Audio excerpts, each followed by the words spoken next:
Bem, pessoal, conforme o primeiro vídeo, nós mencionamos que existem alguns empreendedores que talvez mencionem que suas empresas, o seu negócio não é muito sofisticado, talvez tenha uma empresa pequena. Vamos falar agora de microempreendedor individual, aqueles que não têm uma empresa muito grande, mas também tem que zelar pelo seu negócio. Inclusive recebemos até uma solicitação de um dos nossos seguidores mencionando que a importância de um MEI e até mesmo procurar um contador. Vamos ver aqui o benefício de procurar um contador. Na verdade, primeiramente, por que um MEI talvez não procure um contador? Primeiramente porque ele recebe todas as informações, Normalmente quando tira o seu MEI no Sebrae, ele recebe algumas instruções, até mesmo as guias de pagamento. Antigamente o próprio governo já mandava por e-mail, aí não sei se por corte de despesa, eles cortaram isso daí, ou muitos não estão recebendo. Mas também você tem a opção de, ao entrar no portal do empreendedor, você já tirar todas as guias do ano, Então o pagamento já está ali envolvido tudo, E você pode já tirar de uma vez. Por isso que muitos acabam relutando de procurar alguma orientação contábil. Mas por que seria vantajoso a pessoa talvez procurar alguma orientação contábil, Até mesmo na pergunta ou na solicitação, a pessoa comentou sobre o primeiro ano, Por que é importante no primeiro ano pegar uma orientação com o contador? Bem, eu não vou dizer nem primeiro ano, Eu vou dizer assim, a importância de se buscar. Primeiramente no quesito orientação. Por que é importante ter uma orientação? Não especificamente do contador, mas é importante buscar uma orientação se você está pensando ou se você hoje já é um microempreendedor individual. A grande maioria dos empreendedores individuais que tem o seu negócio normalmente informal, eles buscam o CNPJ de MEI, na verdade não é nem pelo quesito de se formalizar, de se legalizar, até porque por ele continuava como informal. Na verdade, muitos procuram com a intenção da aposentadoria, que inclusive mencionamos no nosso segundo vídeo, Se você não viu, dê uma olhada lá no segundo vídeo que vem falando sobre aposentadoria. Mas especificamente o MEI, ele busca essa orientação. Primeiramente ele busca o MEI para estar contribuindo com a aposentadoria. Mas é preciso ter cautela e é preciso também ter orientação nesse sentido. Por quê? Porque ao contribuir como MEI, você realmente vai ter direito à aposentadoria. Mas conforme vimos no vídeo 2, sobre aposentadoria, existem alguns tipos de aposentadoria. Por exemplo, a de MEI, ele só permite a aposentadoria por idade. Então, se você está pensando em contribuir como MEI por tempo de contribuição, então esse não será um bom negócio para você, se sua intenção é abrir o MEI por aposentadoria. Inclusive tem até um exemplo, um conhecido meu mesmo nos procurou e disse que estava tudo legalizado, que já estava com o CNPJ aberto, já estava como MEI, já estava contribuindo com a Previdência. Aí foi quando alertamos, Bom, mas você sabe que por MEI é só aposentadoria por idade, Então você tem que completar os 65 anos, isso sem contar a reforma, que está para chegar, mas você tem que completar os 65 anos para poder ter direito à aposentadoria por idade. Então, independente de quanto tempo de contribuição você vai ter, desde que se respeite os, pelo menos, que são 15 anos de aposentadoria, de contribuição.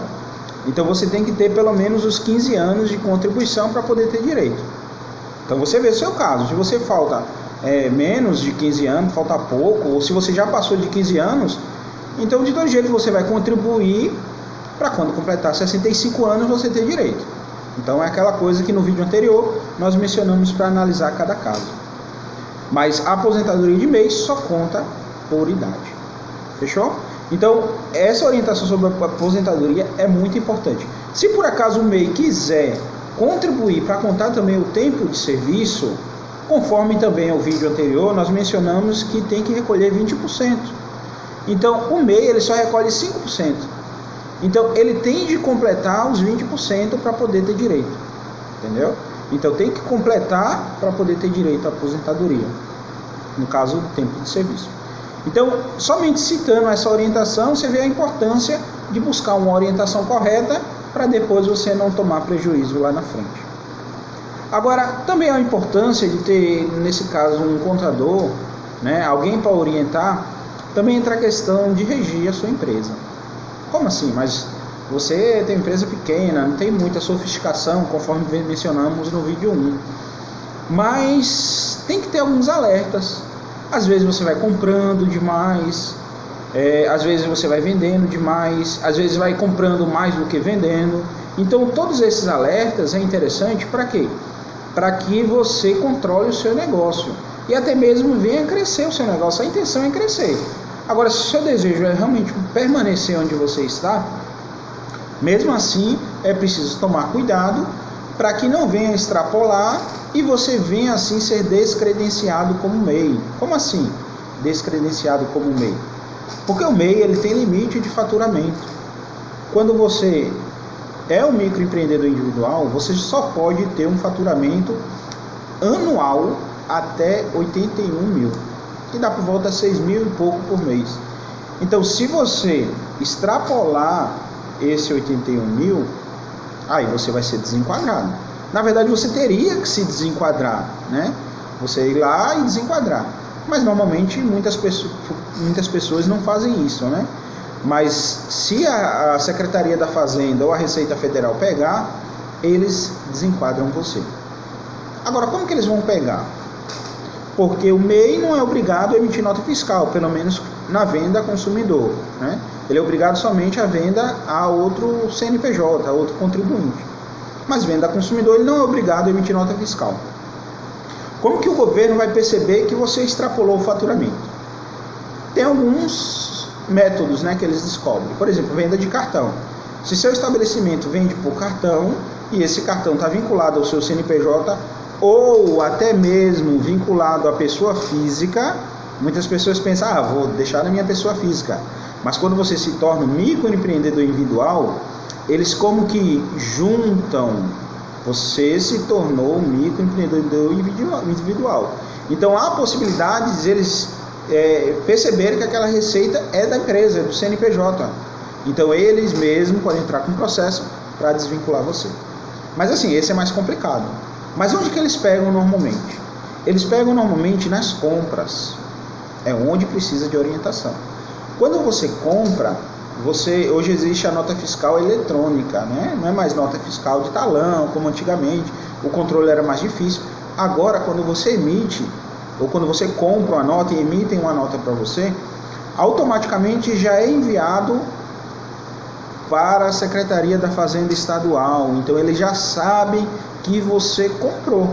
Agora, imagine, o CNPJ comprou para quê? Para vender. É isso que eles pensam.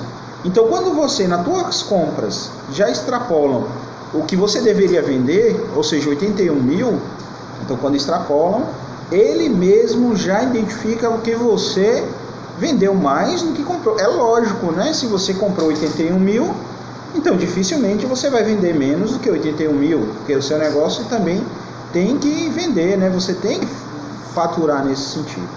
Isso estamos falando especificamente de MEI que trabalha com comércio, tá bom?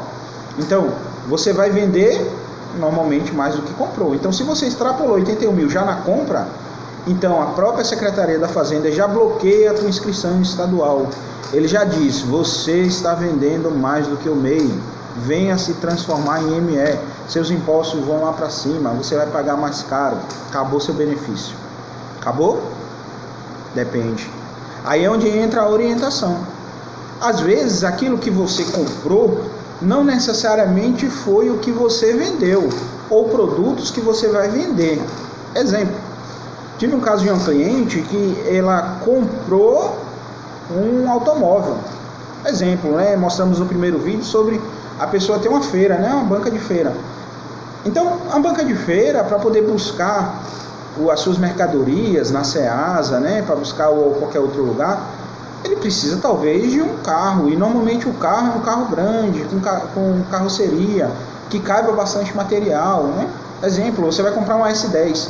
Só um S10 por aí no mercado, né, chutando por alto, deve estar por volta de 110 mil, mais ou menos, né? Não estou bem ao certo. Então, se você comprou já uma S10 de 110 mil, o que é que a Receita Federal, ou melhor, a Secretaria da Fazenda Estadual, vai pensar de você? Bom, se você comprou 110 mil, você vai vender mais do que 81 mil, é lógico. Só que ela não presta atenção no que você comprou.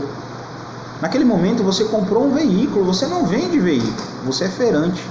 Você vai vender tomate, cebola, laranja, frutas, verduras em geral. Então, mas ela não quer saber. Ela vê que você comprou 110 mil e extrapolou o que você poderia vender. Então, fazendo com que você vá lá e se transforme numa forma de tributação mais cara, né? No caso, você vai pagar mais impostos.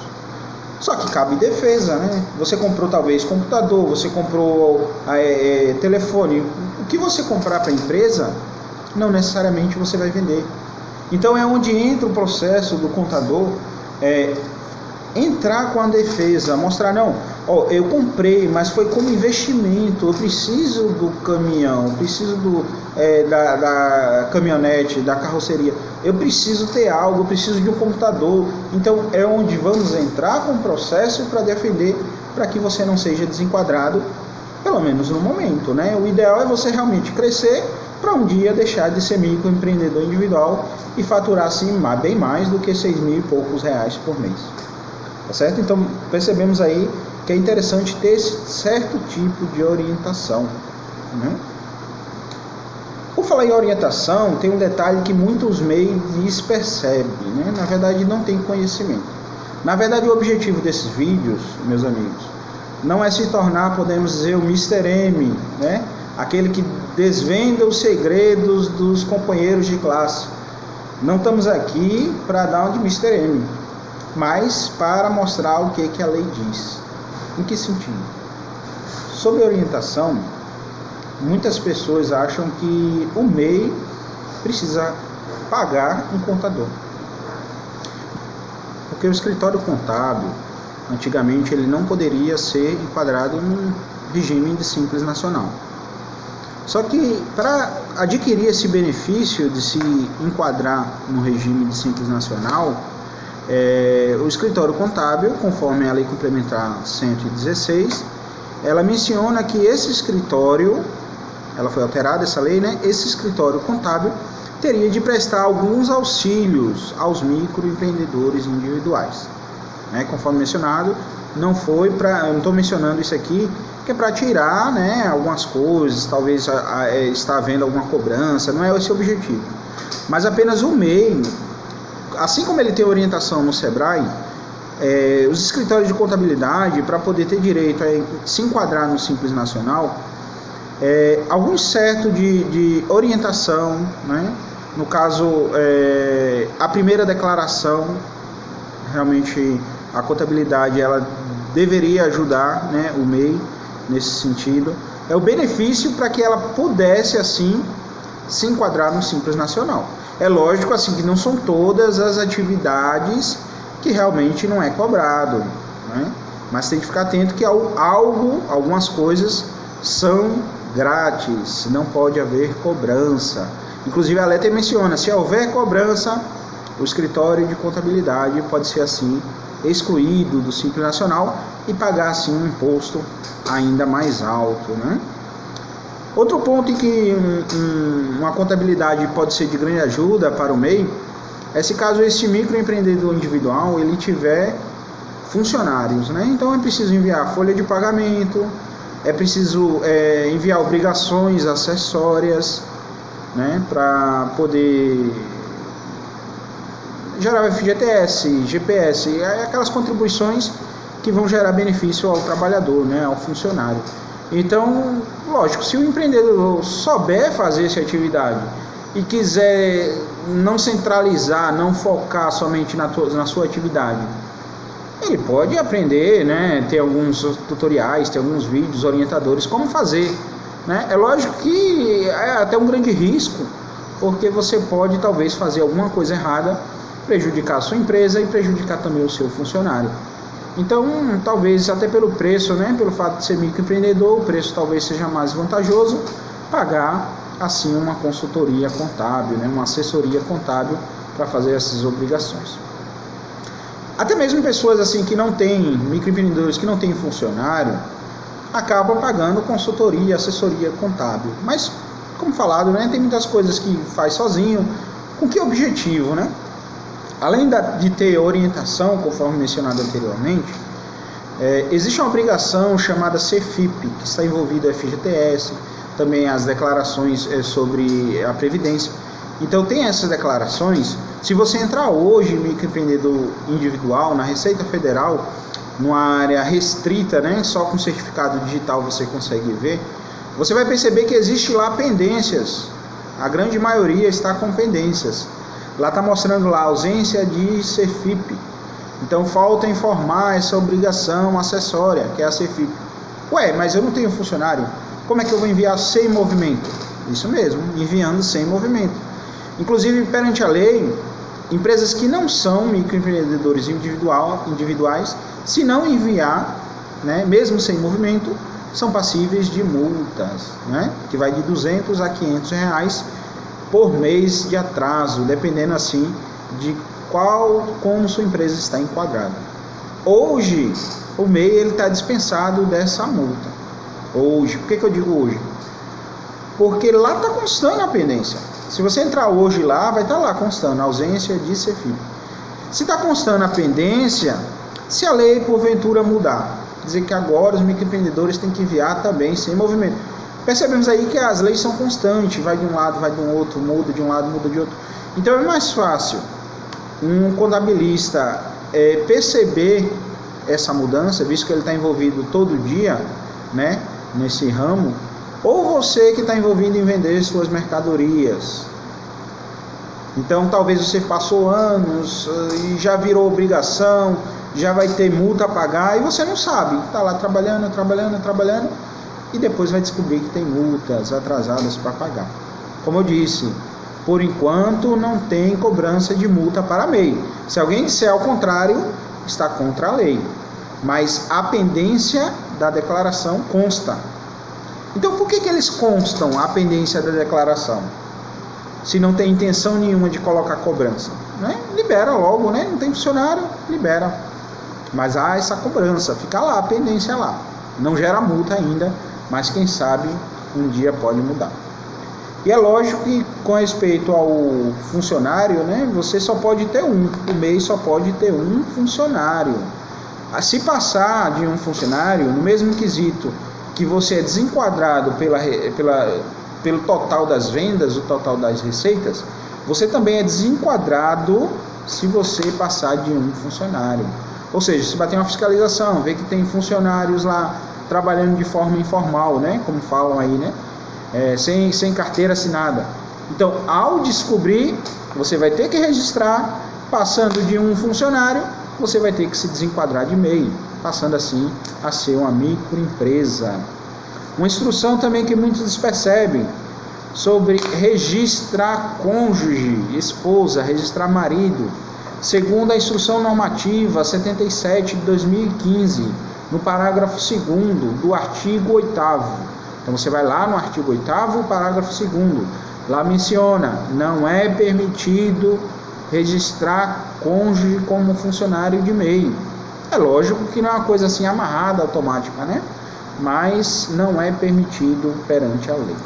Bom, é lógico que assim mesmo sendo uma microempresa, temos outros assuntos que poderíamos assim mencionar sobre microempreendedor individual. Em outras oportunidades, talvez vamos postar mais vídeos instrutivos como esse. Mas se por acaso ficou com alguma dúvida, precisa de alguma orientação, entre em contato com a gente, né? Pega aí um dos telefones aí da Rumo Contábil e entre em contato com a gente, que no que a gente puder passar alguma orientação, lógico, dependendo do que for, como mencionado, né? É grátis, não pode ser cobrado orientação, mas nós estamos dispostos a ajudar no que for possível, tá certo? Sem mais, queremos agradecer, né, a atenção de todos. Eu me chamo André Melo, da Rumo Contábil, e estamos passando alguns vídeos orientadores para quem se interessar.